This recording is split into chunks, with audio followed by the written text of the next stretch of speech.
लाडक्या बहिणींच्या अर्जांची आता छाननी केली जाणार आहे। छाननीनंतर नियमबाह्य अर्ज बाद केले जाणार असल्याची माहिती अदिती तट।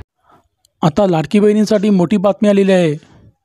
ज्या महिलांकडे 4 चाकी वाहन आहे, ज्यांचं 2.5 लाखापेक्षा जास्त इन्कम आहे, त्या महिलांचे नाव होणार कट।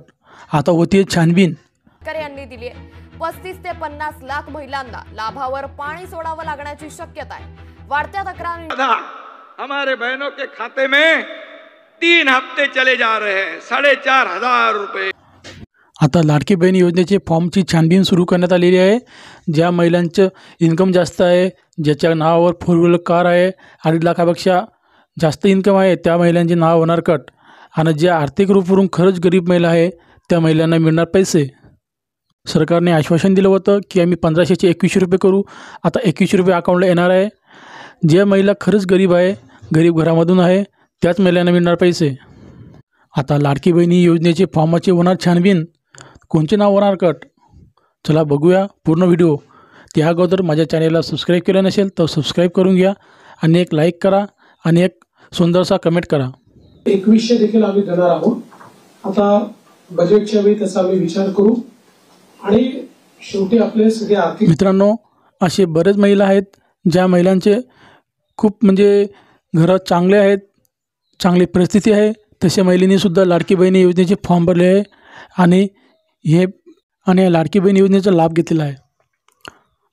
कारण ही योजना तर खरी तर गरीब लोकांसाठी आणि ज्या आर्थिक रूपापासून कमजोर महिला आहे, त्यांची इन्कम नाही, जे बेरोजगार आहेत, त्यांच्यासाठी ही योजना काढली होती। कारण ह्या योजनेमध्ये आता ज्या महिला नोकरीला पण आहे, ज्यांचे घरदार चांगले आहे, त्या महिलासुद्धा लाडकी बहीण योजनेचा फॉर्म भरू लागले आणि त्या योजनेचा लाभ घेत आहेत। सोर्सेस जे आहेत ते सोर्सेस योग्य प्रकारे चॅनलाइज झाल्यानंतरच आपल्याला ते करता येतं। त्याच्यामुळे ते करण्याचा निर्णय पक्का आहे।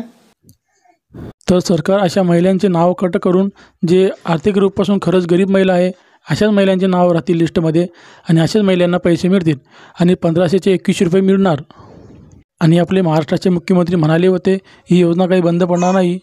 जर ही योजना बंद पडली तर BJP सरकारवर ह्या महिलांचा विश्वास राहणार नाही। हे सरकार फक्त आश्वासन देतं, पूर्ण करत नाही, अशा महिला म्हणतील।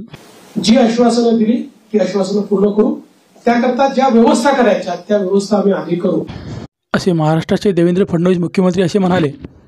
ज्या महिलांची 2.5 लाखापेक्षा कमी इन्कम आहे, त्याच महिलांना पैसे मिळतील। ज्या महिला गरीब आहेत, कमजोर आहेत, बेरोजगार आहेत, अशाच महिलांना पैसे मिळतील। ज्या महिलांकडे 4 व्हीलर गाडी आहे, 4 चाकी गाडी आहे, ज्यांचं 2.5 लाखापेक्षा जास्त इन्कम आहे, अशा महिलांचे नाव कमी होणार। मित्रांनो, तुम्हाला माझा व्हिडिओ कसा वाटला कमेंट करून सांगा आणि एक लाईक पण करा। धन्यवाद।